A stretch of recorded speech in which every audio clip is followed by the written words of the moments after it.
Haunted content.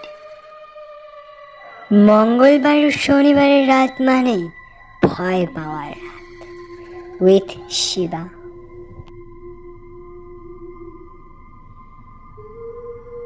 Welcome, সকলকে স্বাগত haunted কন্টেন্টের 4th এপিসোডে। আমি শিবা আছি আপনাদের সঙ্গে। সাউন্ডে আছে সৃজা এবং গ্রাফিক্সে আছে সৌম্যদীপ্ত। দেখতে দেখতে পৌঁছে গেলাম হন্টেড কন্টেন্টের 4th এপিসোডে।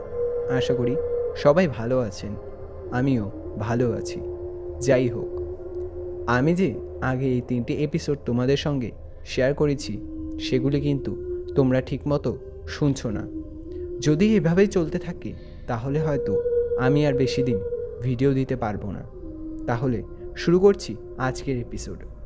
আর আগে বলে রাখি, তোমরা যদি আমাকে এরকমই ঘটনা পাঠাতে চাও তাহলে নিচে দাও হোয়াটসঅ্যাপ নাম্বার অথবা ফেসবুক আইডি, ইনস্টাগ্রাম আইডিতে আমাকে মেসেজ করতে পারো। ঘটনাটি আমাদের পাঠিয়েছে হাওড়া থেকে প্রবীণ ঘটনাটি যেভাবে আমাকে পাঠিয়েছে আমি ঠিক সেভাবেই তোমাদের সামনে তুলে ধরছি। বেশি কথা না বাড়িয়ে ঘটনায় আসি। ঘটনাটি আমাকে বলেছিল আমার এক দাদুর ভাষ্য মতেই বলছি। সালটা ছিল 1982। তখন আমি জোট মিলে কাজ করি, তাই সকাল সকাল আমাকে সাইকেল নিয়ে বেরিয়ে পড়তে হয়। নৌকো ধরতাম ঝাউতলা থেকে এবং যেতাম বজবজে। সেখান থেকে 10 মিনিট হেঁটে জুট মিল। এভাবে বেশ ভালোই চলছিল। একদিন মিলে কাজ বেশি থাকার কারণে আমার দেরি হয়ে যায় এবং সেখান থেকে বেরোতে বেরোতে প্রায় রাত 8টা বেজে যায়। আমি তাড়াতাড়ি করে হাঁটতে থাকি, এই ভাবতে ভাবতে যে আজ বোধহয় আর নৌকো পাবো না। ফেরিঘাটে এসে দেখি জেট কি সেই কোনো নৌকো নেই। শেষ নৌকোটাও চলে গেছে। আবার সেই নৌকো আসবে সকাল 7টায়। খুব চিন্তায় পড়ে গেলাম, এবার কি করে বাড়ি যাব। এসব নিয়ে আকাশ পাতাল চিন্তা করছি। ঠিক এমন সময় পেছন থেকে একটা লোকের গলা শুনতে পাই।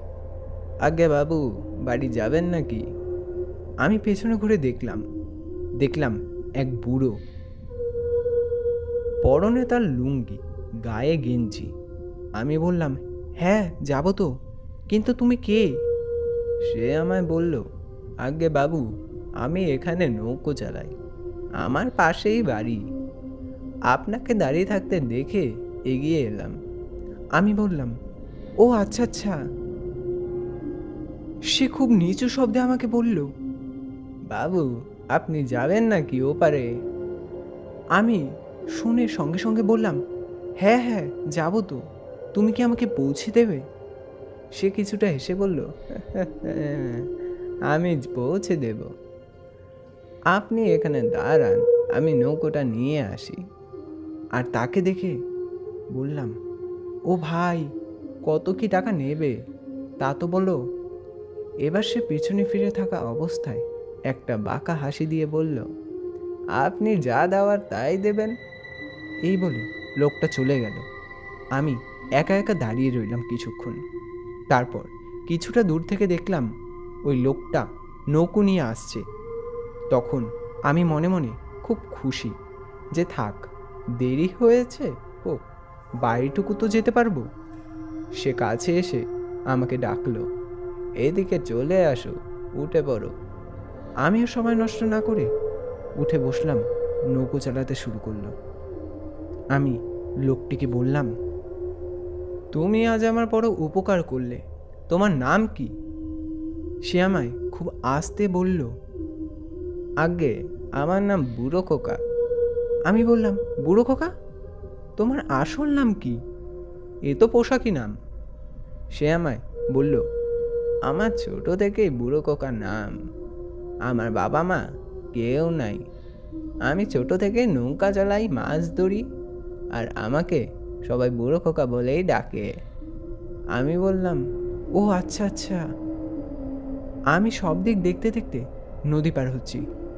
সেই সময় হঠাৎ করে চাঁদের যেটুকু আলো পড়ছে তাতে বুঝতে পারলাম লোকটি কোনো কারণে ভিজে গেছে, কারণ তার শরীর ভেজা।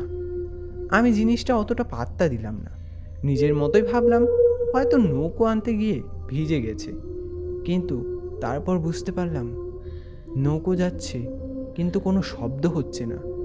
আমার মনে প্রশ্ন আসলো, এ কী করে সম্ভব? বুঝতে পারলাম না ঠিক।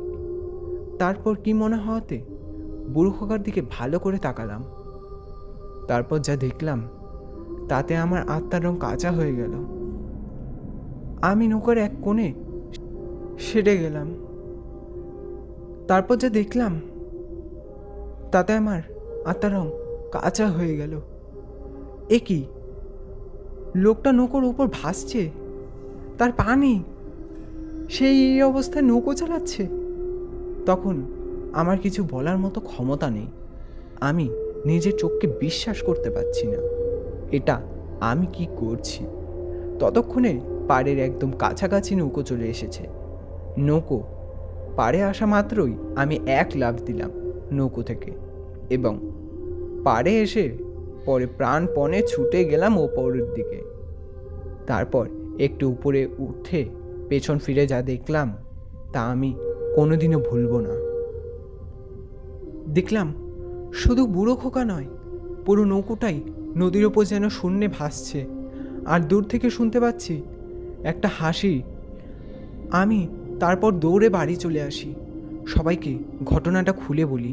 তখন জানতে পারি বুড়ো খোকা বলে একজন মাঝি ছিল, তিনি অনেক আগেই মারা গেছেন। ওই ফেরিঘাটে তিনি নৌকো চালাতেন। মারা যাওয়ার পর তাকে নাকি অনেকেই দেখেছেন, তবে সবার উপকারই তিনি করতেন, কখনো কারো ক্ষতি করতেন না। এই ছিল আমার মামার বাড়ির দাদুর সাথে ঘটে যাওয়া সত্যি ভৌতিক ঘটনা। কেমন লাগলো তোমরা জানিও। এই ঘটনা থেকে তো আমি আজ একটা জিনিস স্পষ্ট হলাম যে কিছু মানুষও আছে, কিছু ভূতও আছে যারা উপকারও করতে জানে, লোকের ক্ষতি করতে নেয়। ভিডিওটা কেমন লাগলো কমেন্ট বক্সে অবশ্যই জানিও। আর এরকম যদি তোমাদের সাথে কোনো ঘটা অথবা শোনা কোনো ঘটনা থাকে, নিচে দেওয়া হোয়াটসঅ্যাপ নাম্বার এবং ফেসবুক আইডি, ইনস্টাগ্রাম আইডিতে মেসেজ করতে পারো। আর চ্যানেলে নতুন হলে চ্যানেলটি সাবস্ক্রাইব করবে। আজ তাহলে এ পর্যন্তই আসি, দেখা হচ্ছে অন্য কোনো শনিবার আর মঙ্গলবার ঠিক রাত 9টায়।